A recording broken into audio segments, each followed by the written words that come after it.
All right, let's get to our Would You Rather. Would you rather poke a stick up in your eye or eat a bag of shit? Sit up on a pineapple or throw it on her dick? I said, would you rather? All right, now we're at our Would You Rather. Frankie, we've got two guys here. This is tough, man. This is a very difficult Would You Rather. I almost hesitated doing it because it's really difficult to figure out which guy to take here.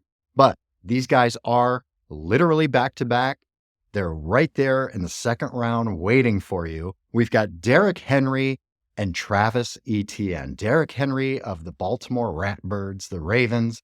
Travis Etienne of the Jacksonville Jaguars. All right, Frankie, King Henry, break him down for us. Let's talk about it. King Henry X, baby. He is running back 9. His ADP is 18. So what does that mean? You're going to need to take him in the first 2, maybe 3 rounds, depending on your particular league. Guys, what he has done is, looking at stats, when we look at last year, again, it is a King Henry kind of year. 243 fantasy points and that of half PPR. What does that mean? He averaged 14 points a game just about. And so then you look at, okay, well, what is his hard stats? Hard stats meaning rushing yards, etc. Over 1,100 yards rushing, 12 touchdowns, 36 targets, 28 receptions, 214 yards receiving. Dude was a freaking stud once again, man. Now, John, we got to break this down even further because just by looking at stats with King Henry, we got to really start diving in. And the first thing that comes to mind for me, man, is the strength of schedule. What does this look like when you're comparing him to another top-tier caliber running back? The Baltimore Ravens end up having the 4th hardest schedule based on Vegas forecasted win totals. So they have the 4th hardest schedule in the NFL this year. So what does that mean? What are some pros and cons for that then of King Henry? Well, the biggest pro there is he's no longer playing with Tannehill. He's no longer playing with Will Levis. John, he is playing with 2-time MVP Lamar Jackson, who, by the way, just so happened to run for 800 yards last year. What's also interesting is the Ravens had, last year, they had the most rushing yards of any particular team in the NFL last year. And if you remember who was their top running back, it was Gus Edwards, man.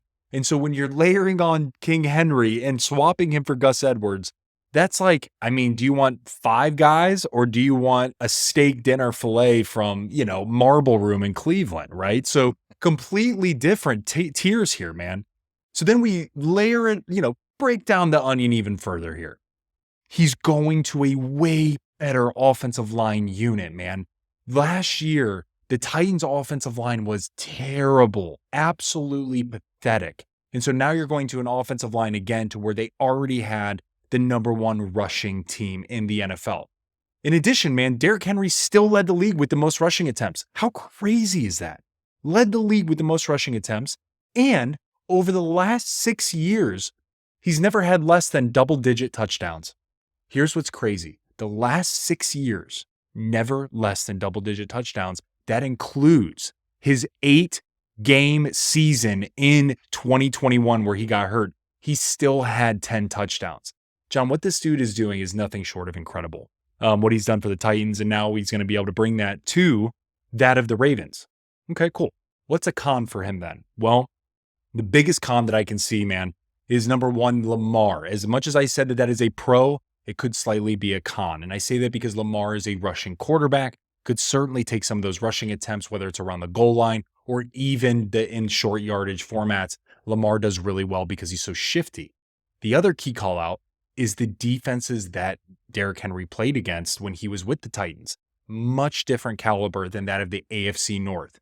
AFC North, they ended up having 2 top 10 defenses last year. And then in addition, already looking at that of 2024, the Browns are projected number 1 and the Steelers are projected in the top 8. So now King Henry is going to have to play 4 games against projected top 10 defenses that are already within their division. So that is, it's a little bit rough.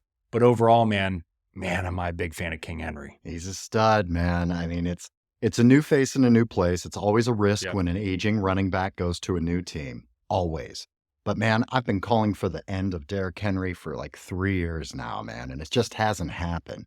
I mean, shit, the guy played every single game last year. He didn't miss a single game. Crazy. He had 12 touchdowns. He had a stretch, week 12, 13, and 14, 3 games in a row with double touchdowns. 2 touchdowns in each of those 3 games in a row. Yeah, I mean, the one thing I'm concerned about are the touchdowns. Absolutely, because Lamar Jackson, does get a lot of touchdowns, does run the ball a lot inside the 10, but maybe he won't as much because they have he Derrick has Henry. Henry. Then they can keep hands off of Lamar Jackson, which I think needs to happen as much as possible. So I love it. I love the spot he's in. I love the team he's on. I love his competition, which isn't much. Keaton Mitchell, it's kind of a home run guy, very much like a Tajay Spears Coming type off running an ACL back. injury. Coming off an ACL injury, yeah. And then you've got some of the other, common names that we've seen in that backfield for quite a while, but nothing that's going to take a lot of volume away from Derrick Henry there. So yeah, they're going to be in a scoring position much more often than what we've seen Derrick Henry. So maybe his yards go down, but his touchdowns go up because they're just in scoring position much more. So it's really interesting. I mean, all of these things I think are very, very good things for Derrick Henry. So I love him. I'm all over him this year. All right. Who are we comparing him to here, Frankie? John, it's Travis Etienne. As you mentioned earlier on, guys, and John, you hit the nail on the head. They are being drafted right next to each other. Travis Etienne is running back 8 and his ADP is 17, right? Derrick Henry was running back 9. His ADP is that of 18. So literally right next to each other. So what did Travis Etienne do? Well, Travis Etienne ended up being a top 5 fantasy football running back last year. Absolutely amazing, man. Ended up having 258 fantasy points in half PPR. He's averaged just about around 15 points a game. And he ended up having 1,008 yards rushing and 11 touchdowns. But if you are in a half PPR or PPR, come here, get a little closer. He ended up having 73 targets. He had 58 receptions, 476 yards receiving, and 1 touchdown. Let me repeat that. 73 targets as a running back. You never see that shit outside of CMC. So, and maybe Alvin Kamara in his heyday. And how about this? Maybe a Matt Forte, bringing that way back. But yes, man. So really, really solid in half PPR, PPR. So let's talk about the strength of schedule, right? The Ratbirds have the 4th hardest. What are we looking at for the Jags? Well, the Jags have the 14th easiest, right? So they're kind of in the middle of the pack there. And again, this is based on Vegas forecasted win totals. So it's really, really positive, right? Because you're not having to play a lot of these top tier defenses multiple times. So what are some additional pros? This is really fascinating. John, in 2022, Travis Etienne ended up averaging 5.1 yards a carry. In college, he ended up averaging, in total, 7.2 yards a carry. Last year, he averaged 3.8 yards a carry due to a terrible line and still performed the way he performed. That is why I'm saying this is a pro. What we have seen historically from Travis Etienne has been nothing short of magical in terms of his yards per carry. Last year wasn't even 4 yards and he still was dominant. Really nice. The other is massive upside with target share. Guys, he ended up having 73 targets with Calvin Ridley, with Zay Jones, with Christian Kirk, right? A lot, Evan Ingram, you name it, right? He's been there. And now with Calvin Ridley gone, now with Zay Jones gone, and you bring in a rookie receiver and Gabe Davis, we know Gabe Davis's thing. He's a boom bust guy. He's not going to get a lot of receptions. His ADOT is his key. So then you're going to say, okay, well, is the reception or target monster going to be a rookie? Highly doubt it. Highly doubt it. Not knocking Brian Thomas Jr. Love the dude. Totally should draft him if you get the opportunity. But it's not a possession kind of receiver. And so then you start looking at, okay, so now there's vacated targets all over the place. I think that only bodes well for Travis Etienne. And in addition, John, as I mentioned, the offensive line is continuing to improve. There's a lot of continuity here. They struggled last year. They're bringing back just about everybody. And everything from the preseason perspective so far, Doug Peterson has been really, really high on this offensive line. Good to hear. What are some of the cons? What do I need to be worried about with Travis Etienne? Well, The Jags have talked a lot this offseason about getting Tank Bigsby more involved. So whether that's lessening the load of Travis Etienne a tad, or whether that is actually putting Tank Bigsby in more of a goal line format, we have yet to be seen. That could also be coaches speak. Who knows? But I do know, watching Tank Bigsby in college at Auburn, the dude was a freaking stud. And so now that is something that, do we need to be a little bit worried about? Something we might want to pay attention to. Also, a huge call out, John. ETN saw roughly about 22 touches a game and about 106 total yards a game through weeks 1 through 8. Amazing, incredible. The issue is, and that's, by the way, he ended up being running back 4. The issue is it dipped significantly in games, right, 9 through 16. And so he ended up having, John, it dipped down to 16 touches a game and actually 70 total yards a game, which equates to running back 22. So then you kind of pull yourself out of this. And what do those numbers mean? That means he was really solid in the beginning when he had fresh legs. Towards the back half of the season, when he started getting a little bit tired, banged up, right? The season starts getting to you, Tad. He dropped to running back 22. So totally things to keep in mind. And just to list them out. So I actually went back 2 years, John, just to validate what this looks like. In 2022, when we look at weeks 13 through 15, he was ranked running back 38, running back 44, running back 22, running back 15. Why did I say weeks 13 through 16, not 13 through 15, 13 through 16? Because that is the fantasy playoffs. That is the Super Bowl. So now you're seeing him taper down. What did he do last year? That was in 2022. What did he do last year? Running back 12, running back 15, running back 30, and running back 48.